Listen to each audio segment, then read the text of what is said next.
Welcome. Hello everyone and welcome back to the channel. Today I did it. Today I got the, well, not the worst car that I could have probably get, but well, today I got a car that I really struggled to find some positive things about it. But nevertheless, I did find some positives, but a lot of drawbacks.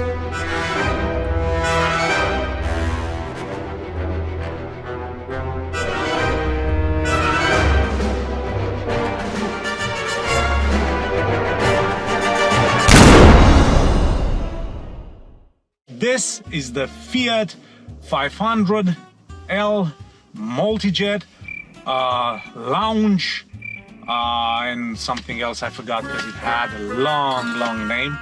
It's a long car because this is a 7-seater and is a big car, but the positive things almost stop there. There's another thing that is a positive, and that's the steering column. You have a button right over here which helps you adjust the sensitivity of the steering wheel. But other than that, there aren't many positive things to talk about it. So today I got this car from my friends at CarZ. They provided this car for me to drive, to test it, to enjoy it. I did drive it, I did test it, but boy, I did not enjoy it. Mostly because this car has a semi-automatic gearbox, which isn't that good. It's really not good, and I cannot say I recommend it or not, but I wouldn't get one of these, just me. But you have a positive. Again, you have the space. This is a 7-seater, is a big car, doesn't have anything in common with the Fiat 500, which is a car that I drove. I loved it.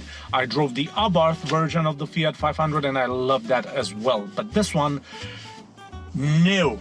So let's start talking about the car. The front end of the car is big. It has the Fiat 500 signature headlights, but somehow is a little bit uglier than the Fiat 500. Looks like some bug eyes have been placed over there and, well, not care about the aesthetics of the car. The front bumper, it misses the parking sensors. You have only rear parking sensors. You don't have front fog lights, which is odd considering that we live in England and this is a foggy country.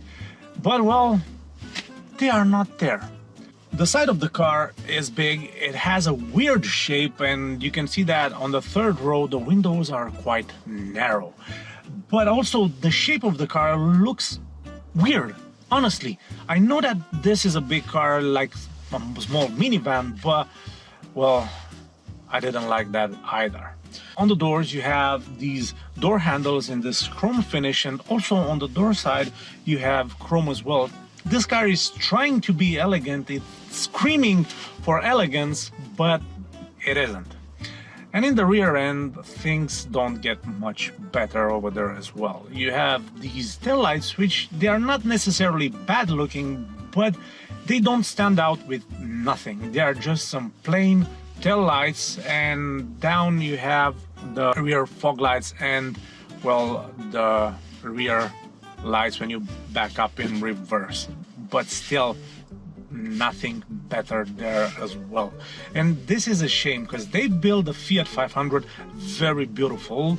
That car was actually, for me, that car is a very beautiful car and I like it. I drove it and it's fun to drive, but this one has nothing in common with the Fiat 500.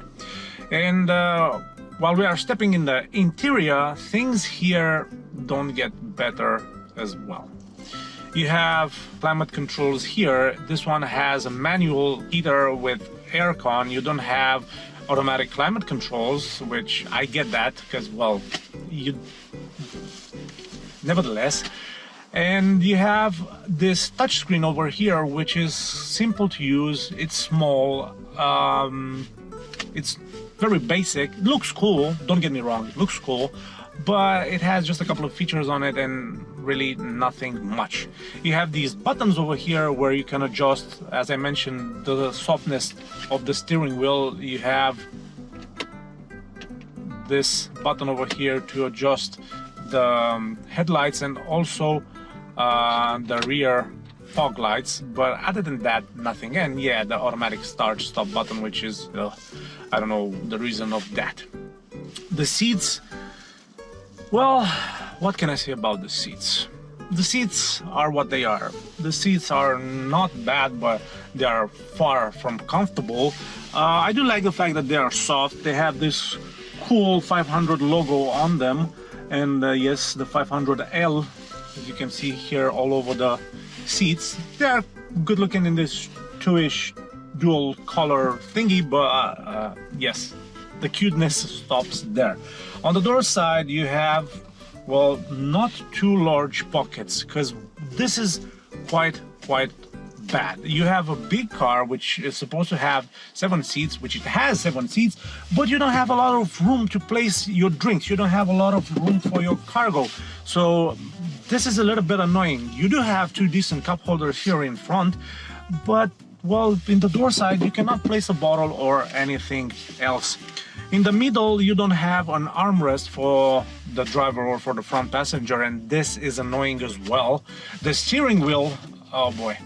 The steering wheel has a nice leather on it. This is something that will not wear off, but there's a problem with the steering wheel. This is a 3-spoke steering wheel, and these 2 spokes over here were made too big, and they make the steering wheel a little bit uncomfortable to grab.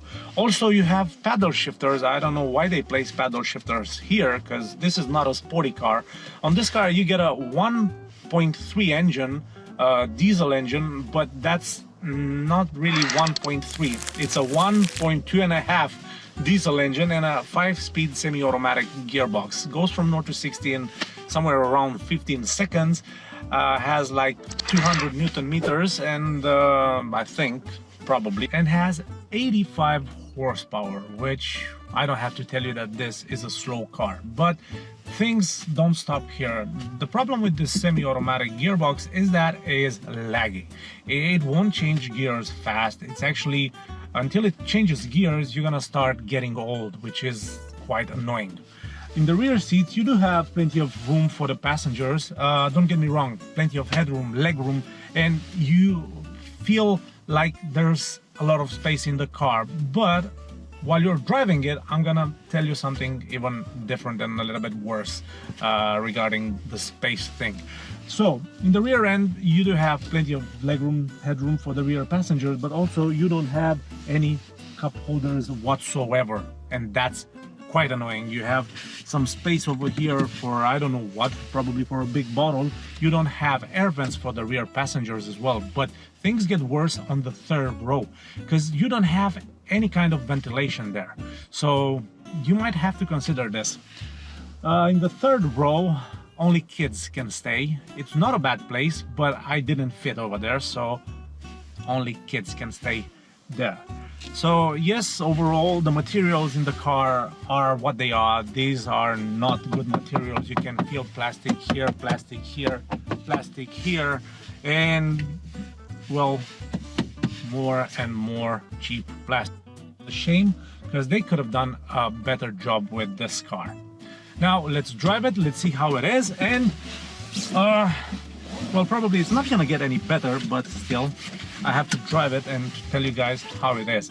The gauge cluster is simple, screen in the middle which isn't colored, it's just orange screen, and it tells you that this average fuel consumption of this car was 43 miles per gallon around town, which wasn't bad. Apparently this car can do 60 miles, 65 to 70 miles per gallon, but well, I didn't do that. So let's start driving the car and to get a better sense of how this car actually is and how this car actually drives. Driving the car, you can see that it's big. It feels big. And yes, it feels big because it is a big car. Now, as I mentioned, the gearbox is slowish. The gearbox takes a little bit of time to respond to what you want to do, and things don't get better with the changing of the gears as well. It's not that good. Now, the sitting position is quite high. You can see very well in front of you. You have this windows over here to the spaciousness of this car, but there's a problem here. The roof of the car was a little bit dropped towards the front of the car, and the windscreen has this weird V shape right here, which that one takes a lot from the visibility. Don't get me wrong, the windscreen is big, but this takes a lot of the visibility and somehow makes me really uncomfortable driving it. I don't know why, but well, this is what it is.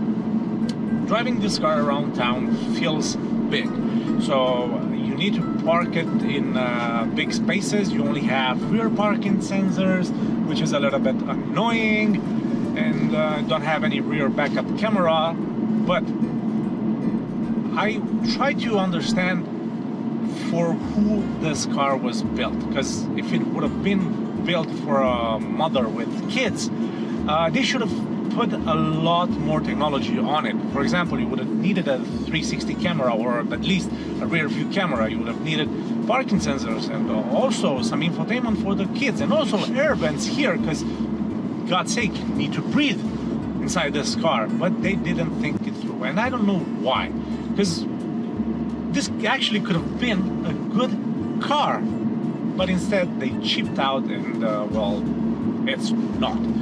The only good thing about this car is that it has actually 7 seats. The dashboard layout is cute. It's not bad looking, but you have a lot of plastic here, a lot of cheap plastic everywhere, and this is a little bit disappointing. I told you guys, I love the 500, the small one. I love the 500 Abarth. They are cool cars, and they could have made this a cool car, but instead they didn't. They chipped out. You don't have panoramic, well, in the back seats you have a crane to drop the windows down, which really, but this is what we have to live with. Also, there's one thing that I really dislike, is the fact that you can see the metal right here. They didn't bother to put any kinds of plastic to cover this up, and really you see a lot of metal in this car, even here on the door side. This is unbelievable. I don't think I ever drove a car with less options than this one. I don't really think so. So overall, did I like the Fiat? Could have been a better car, way better. But this is what it is. So thank you very much for watching, guys. Hope you enjoyed it. Press a thumbs up and subscribe if you haven't done this already, and I'll see you in the next episode.